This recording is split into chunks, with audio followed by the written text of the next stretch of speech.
So Lincoln Riley said on Tuesday, quote, that defensive front will probably turn over more than any position on our football team this year, end quote.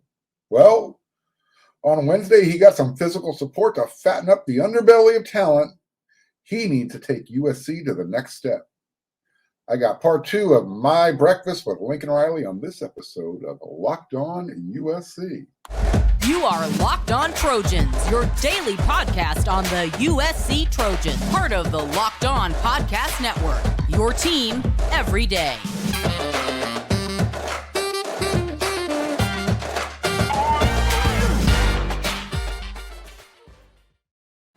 Right on, everyone. I am your host, Mark Holkin, and thank you for making Locked On USC your first listen every day. Wherever you like to download your podcast, we are free. And if you are watching me on YouTube, which I really appreciate, do me a favor, hit that red subscribe button. And to those of you who already have, thank you so very, very much. Hope everyone's enjoying the show. Keep coming back. Tells me I'm doing something right. All right, so Anthony Lucas is now the 5th defensive line edge or linebacker that USC has added to its defensive front this offseason. The 6'5", 285-pound defensive end said that, quote, I chose USC because of great academics, a chance to win a championship, and I have a chance to play and make an impact. So this is something that USC obviously needed. All of those Alex Grinch haters out there, you're probably, while you had your fists clenched, at the same time, you're cursing under your breath. At the same time, you love this pickup. It's kind of that mixed bag. You know that you don't want Alex to be your defensive coordinator, but you also know that he probably needs a better quality player that he inherited in the year one.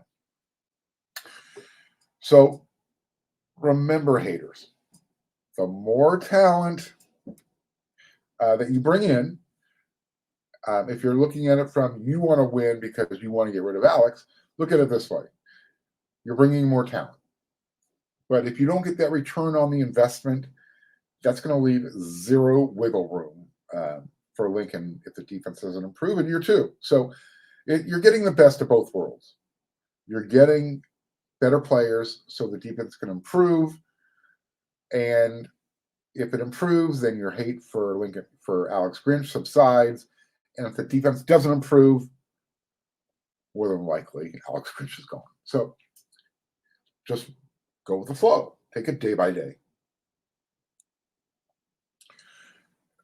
By and large, look, this is a tremendous pickup for USC. And hopefully he can step right into Tuli Tuipulotu's vacated All-American shoes. As a team, USC had 40 sacks last year in 2022. 13 and a half of those came directly from Tuli. 20 in total came from Tuli, Figueroa, and I believe it was Peely.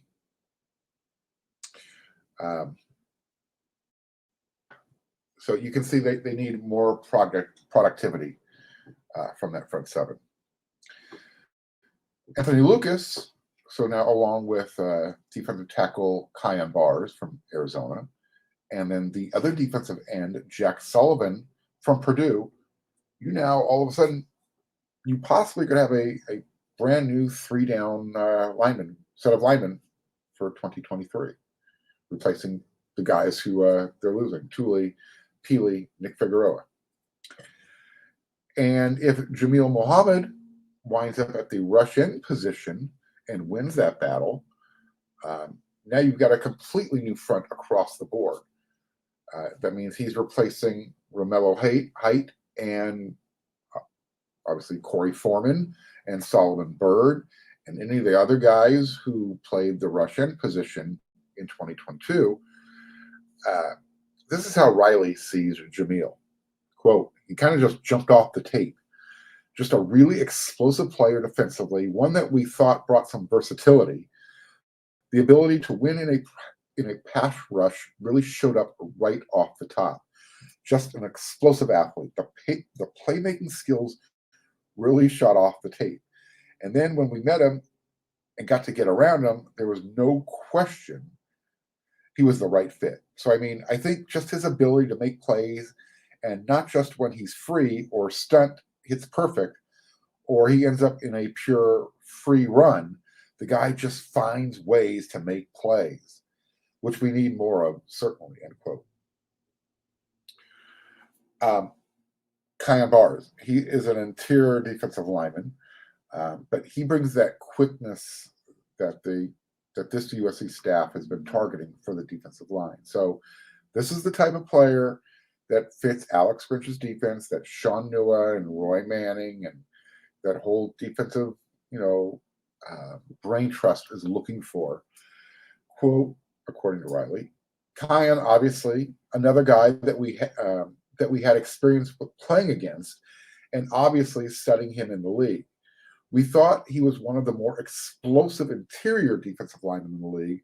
He had a few years of pretty good tape that showed up.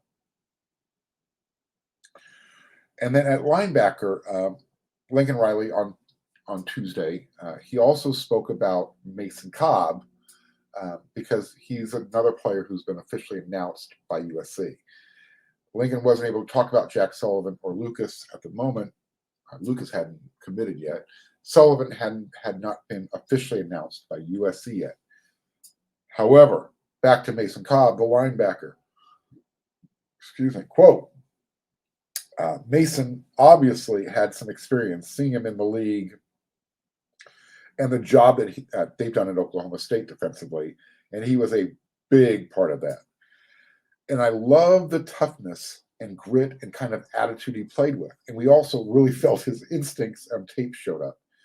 Even at times when maybe schematically he should have been somewhere else, you tell he just had a great feel for the game and for the position, which I think will be a great addition to our linebacker room and is something that we can certainly upgrade.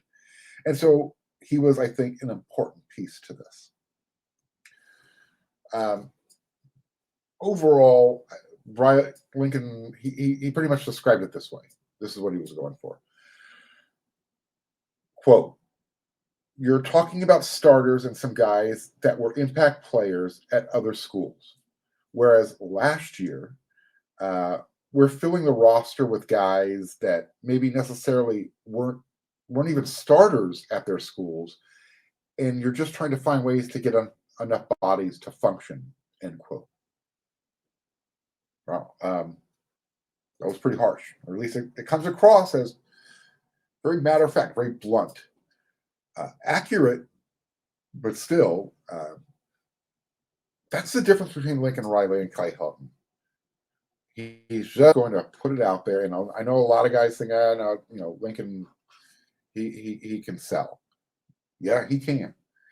That's not a sales job. That is just putting it out there as a head coach. Call it coach speak, but it's truth, especially if you saw USC's defense in 2022.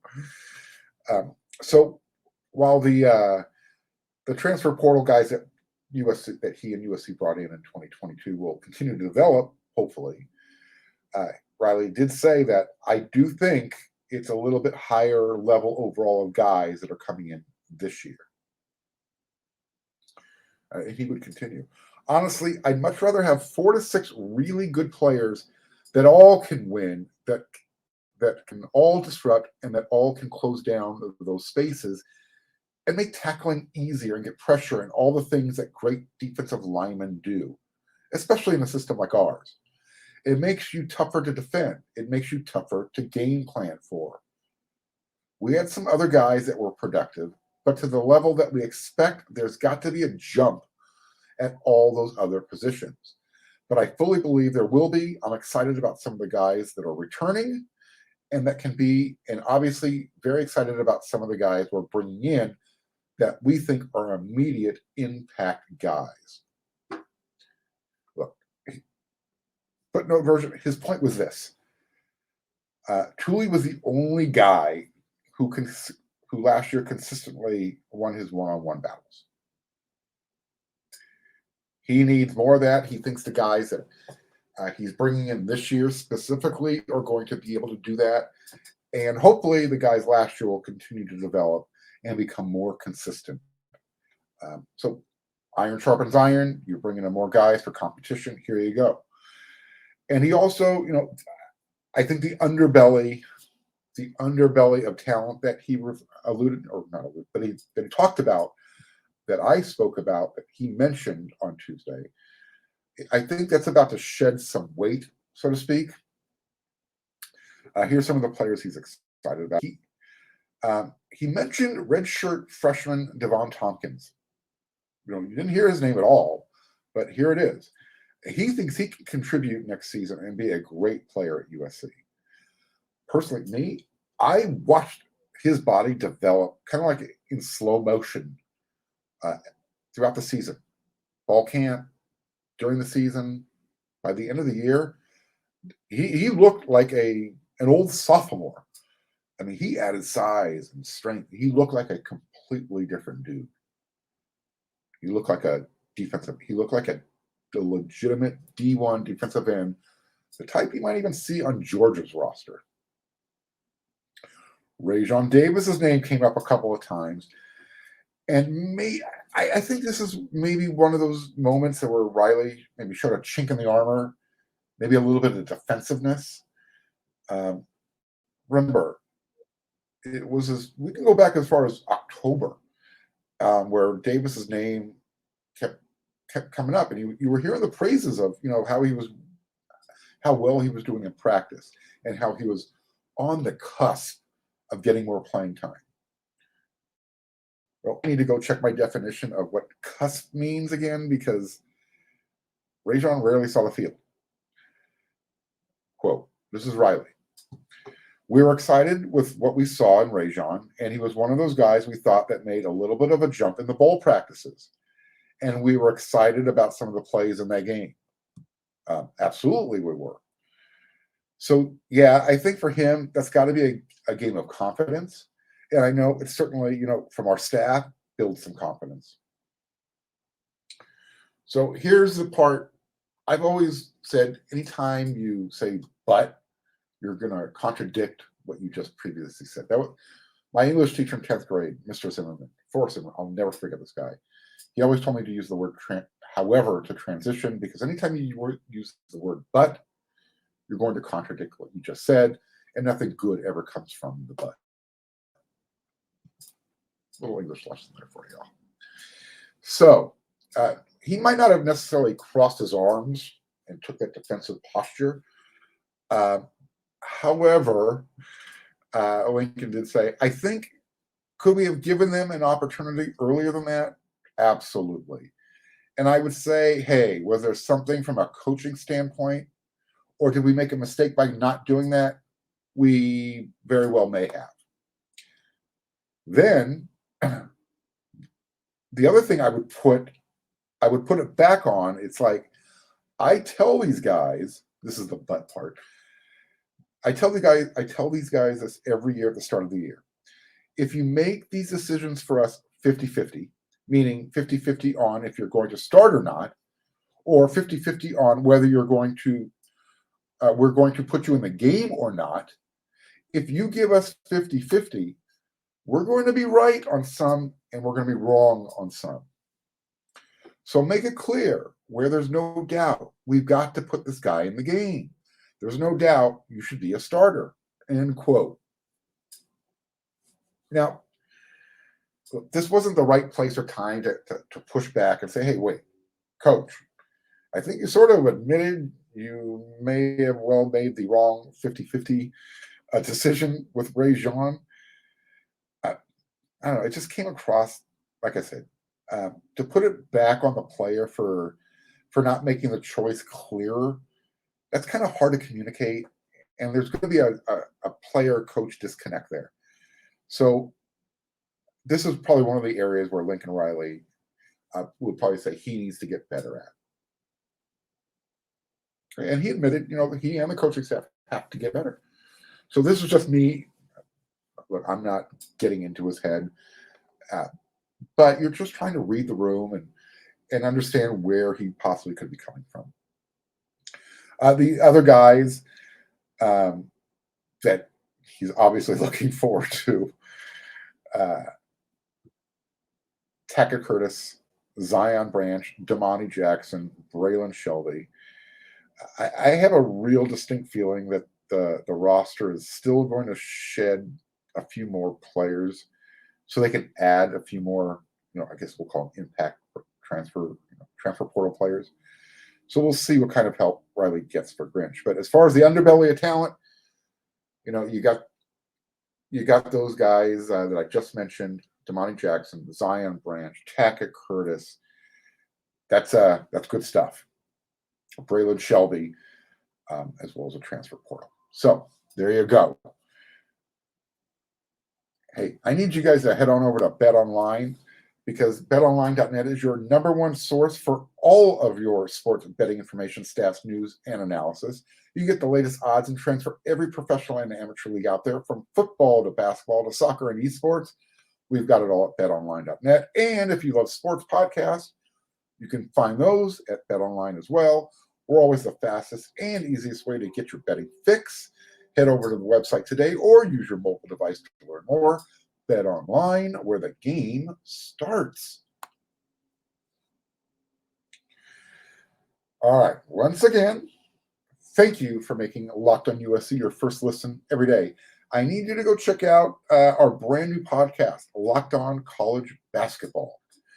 Everything you need to know about college basketball in one place. Plus, you get to hear from big name experts, insiders, coaches, and players. Locked on College Basketball, available on YouTube and wherever you like to get your podcast. All right, so special teams, excuse me, it played a significant role during our Tuesday's State of the Program address with Lincoln Riley. Lincoln spent some time. He broke down each unit. He knows that special teams underperformed at USC in year one. And look, none of the groups, the units, received a report card that you'd be proud to show off to mom and dad. Although, a couple were average. The others, they didn't get a really good glowing endorsement of progress, so to speak. There was more, we need to get better. And as far as, where Lincoln Riley was coming from, this is more of the bleed over from the lack of depth that that he and the staff were dealing with in year one. And it was, on the defensive side of the ball, that shows up on special teams, because a lot of your coverage guys play defense as well. Quote, "We were pretty pleased with what we got from the field goal and extra point teams, with all those guys being new, the snapper, holder, kicker. I thought Dennis was solid for us. He missed a few that I thought he should have made, but he probably made a few that were probably very big time gutsy kicks for a young guy in that scenario." Yeah, look, that's definitely coach speak. But the field goal unit should not have to be relied on to make 45-plus yard field goals. Would you like it to be more consistent? Yes. But when you've got an offense that's as prolific as USC's and a quarterback like Caleb Williams, Lincoln Riley is going to more than likely go for it more times than not, rather than, put it on the shoulders of the kicker. Look, I get the argument. Why can't USC, have nice things that can kick the ball? And I guess, look, Riley's either going to change his ways, or, look, this is the crosses that Trojan fans are going to have to bear, because you're going to get a very prolific offense. You're always going to have a Heisman caliber quarterback, and you're going to score a lot of points. And you don't, while you're going to have those games where you need to win with special teams, I don't think Lincoln Riley feels his offense is going to have to rely on a field goal to win a game very often, maybe once or twice. And that's the gamble, the risk he's taking. When he was talking about punt, obviously we brought in some added competition there. We need to get better. I thought Aiden Sleep Dalton, did some really solid things this year. He came in under some really unique circumstances. Remember, he showed up late, and there was, I don't know if there was some visa issues, but he arrived really late in the process in 2022 for USC. Long story short, is there's going to be more competition. He brought in Eddie Zaplicki, the transfer from Arizona State. So we'll see if the punt unit improves. Remember, I just said, Aiden came in late. Hopefully, he's a young guy. He'll continue to develop and get more comfortable as he spends time at USC. But with the roster numbers getting tight, this could be an interesting thing to watch. And this could be a dynamic to keep an eye on if space is needed. Again, you brought in the Pac-12's all-conference punter. He didn't come over to sit. Lincoln thought that the punt coverage was pretty good for the most part. Only had one big return punt coverage. They really only gave up one big return all year. At least that's how he sees it. He talked about how they netted the ball well. I think that what he was referring to is spotting and downing it. So, quote, so yeah, I thought the guys were coached well in that unit in terms of intent. I'm not sure that's a positive, but that wasn't the glowing report that I was talking about. They didn't really, but then again, they really didn't punt that often in 2022. So, I don't want to say it's an incomplete, but there's not a lot there to work with. So again, competition. You brought in Eddie from ASU, and if you need space, just saying, something to maybe means something, maybe it doesn't. Aiden's older brother, he punted at Iowa and then transferred and ended and finished his college career at Arizona State. Arizona State needs a punter. Just saying.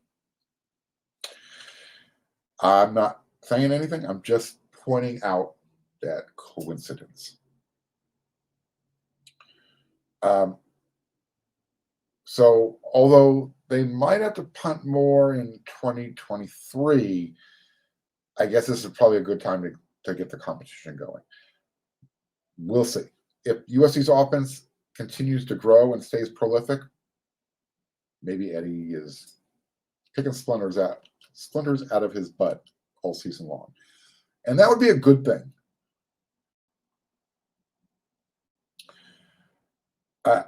At this point, this is where Lincoln went from the good, the bad, to, I guess we'll call it the ugly, because you could sense that he was starting to taste a little bit of bile in the back of his throat, or at least it looked like it.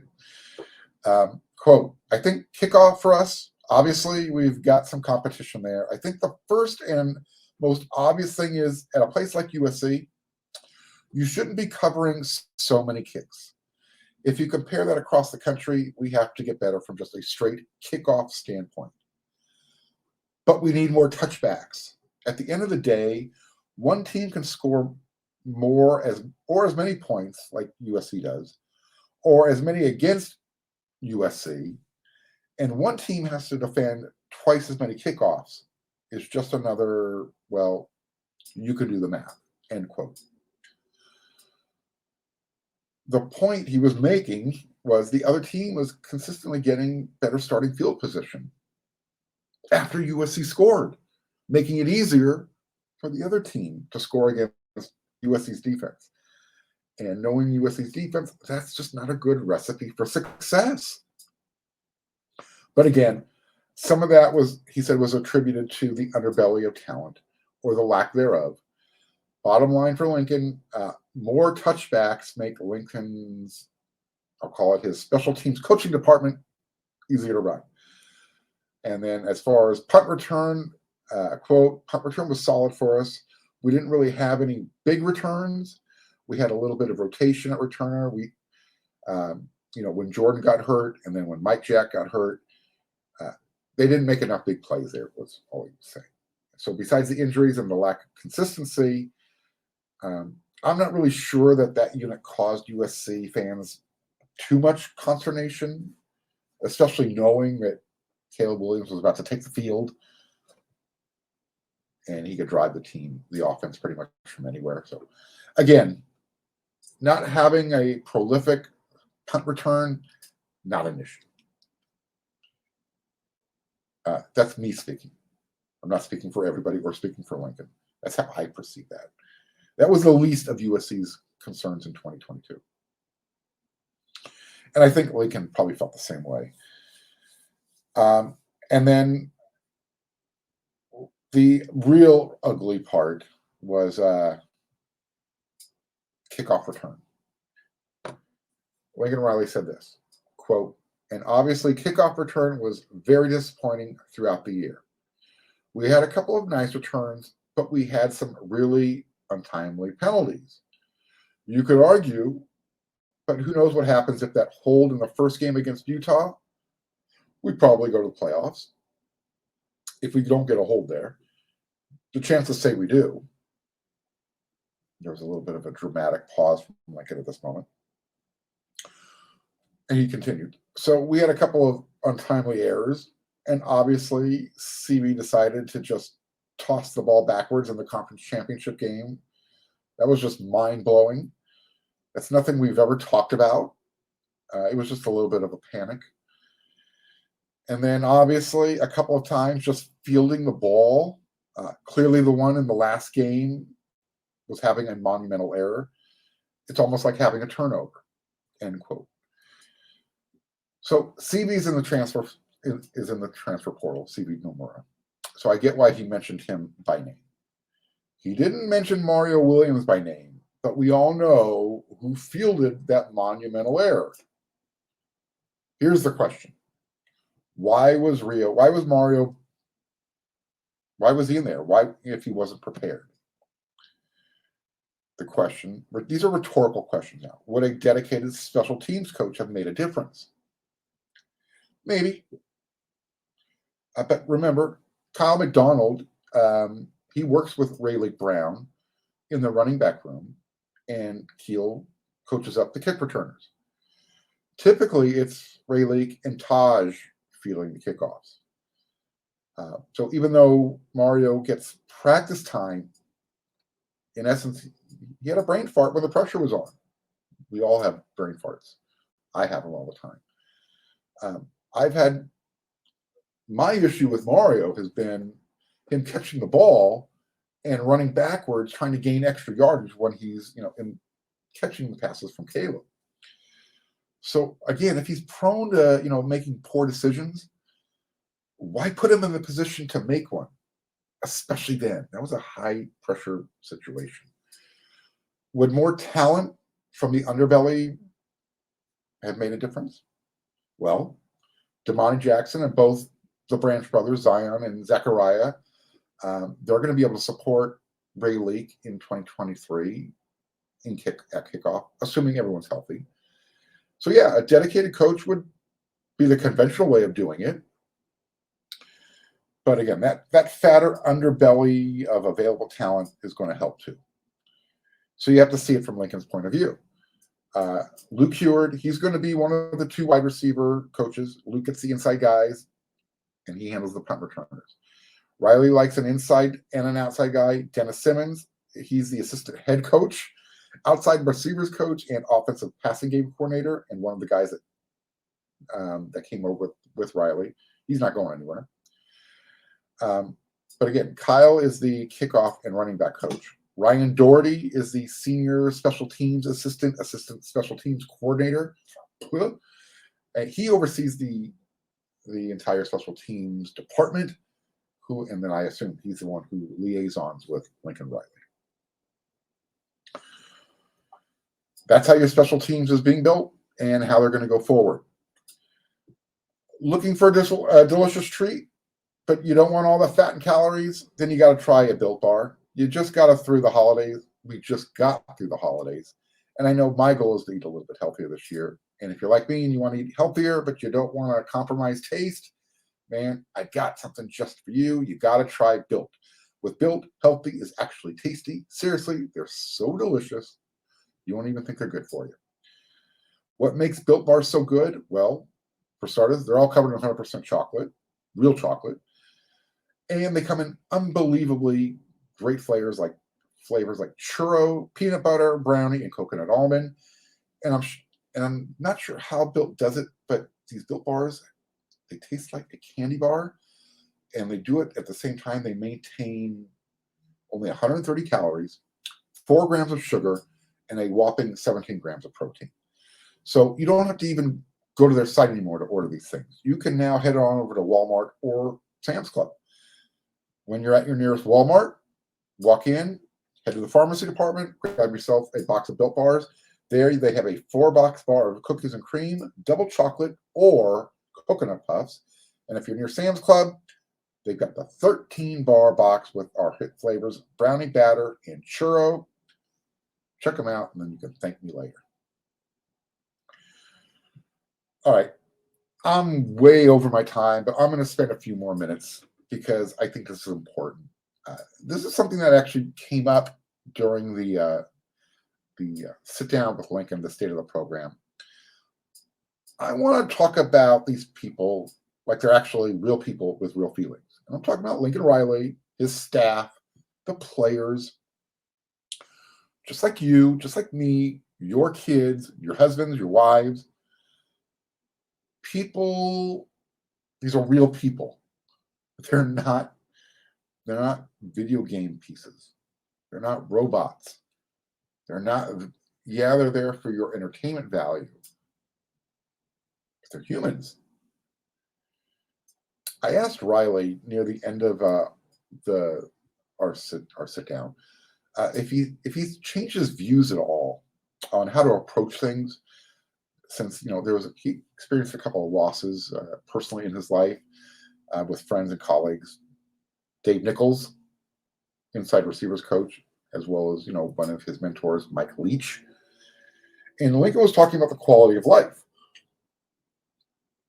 and how he wants it to be better for his assistant coaches after seeing a couple of coaches who were close to him pass away. He said it helps to put it all into perspective. And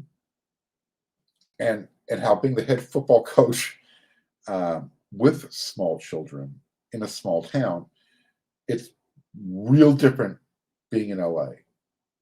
And he could not emphasize enough how much better it was for him and his family in Los Angeles.